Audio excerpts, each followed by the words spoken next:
Fontes. Conceito. É tudo aquilo de onde provém um preceito jurídico. É a origem do próprio direito. Classificação. Fonte de produção ou material. É aquela que elabora a norma.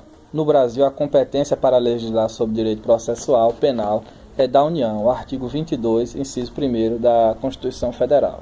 Lembre-se, contudo, que o parágrafo único do artigo 22 da Constituição Federal permite que, através de lei complementar, seja atribuída aos Estados-membros a competência para legislarem sobre processo penal, em questões específicas de direito local.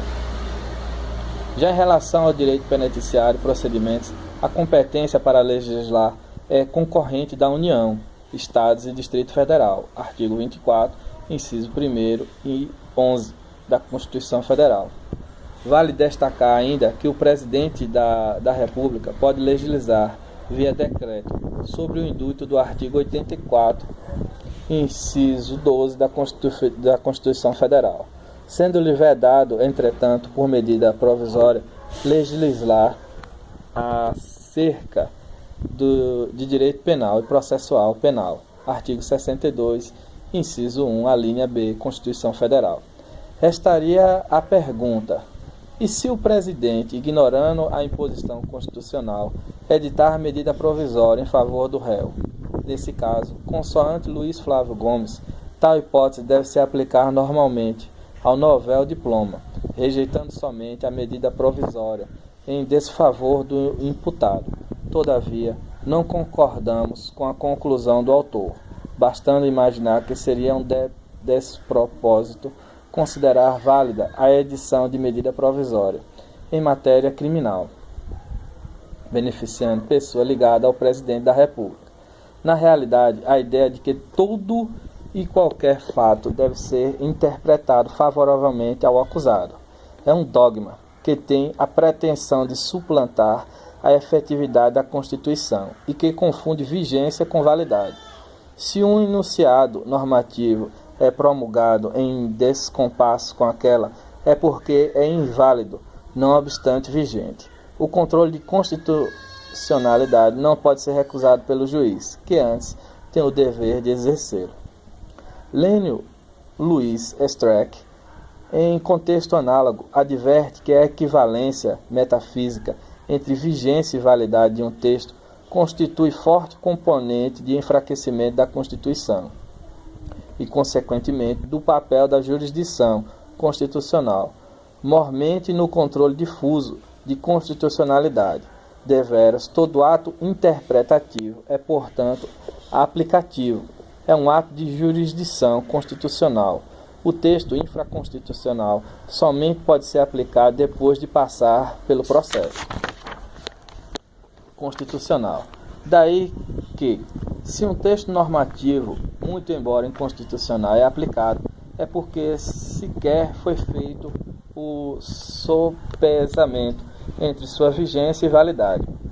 Fonte formal ou de cognição é aquela que revela a norma.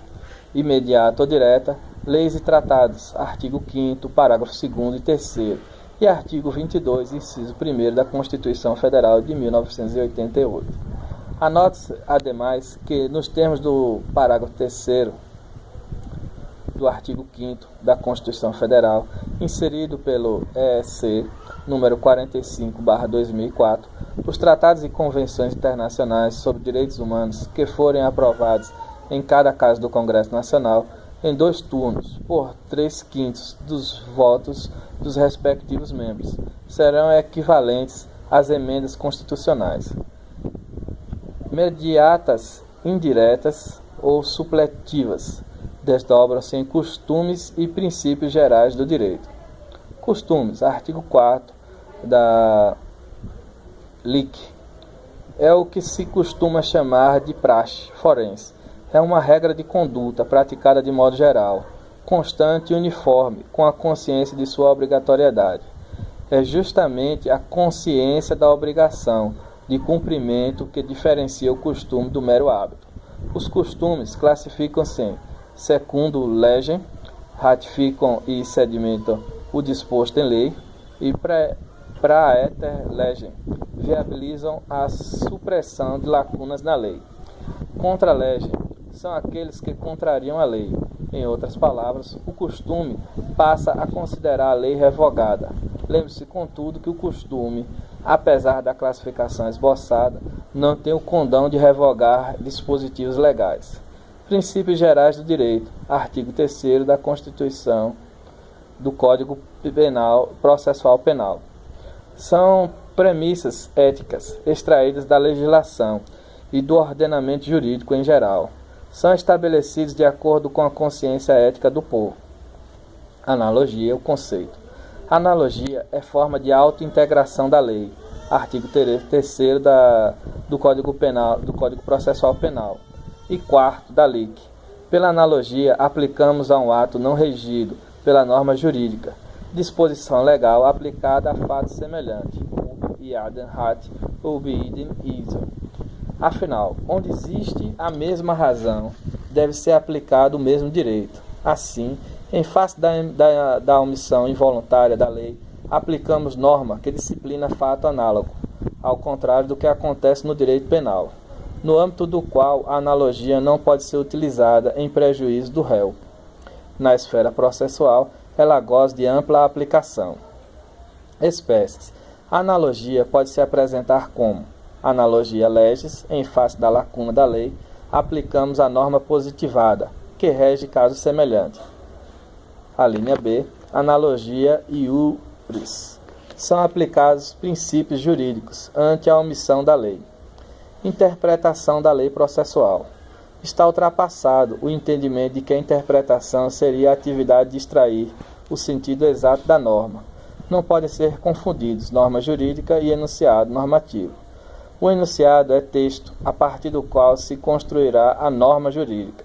Esta, por sua vez, é construída pelo intérprete, aplicador, diante de uma situação jurídica.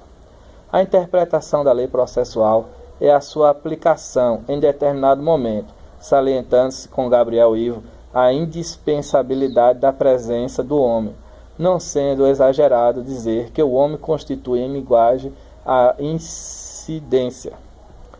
Como adverte Paulo Machado Cordeiro, é previsto evitar a vinculação mecânica e total do juiz à lei, sem qualquer preocupação com a ideia de que a lei faz parte de um sistema que tem a Constituição como fundamento e legitimidade das decisões proferidas, impondo-se que o juiz tenha poderes para completar o ordenamento jurídico ou interpretá-lo de modo a viabilizar os direitos fundamentais.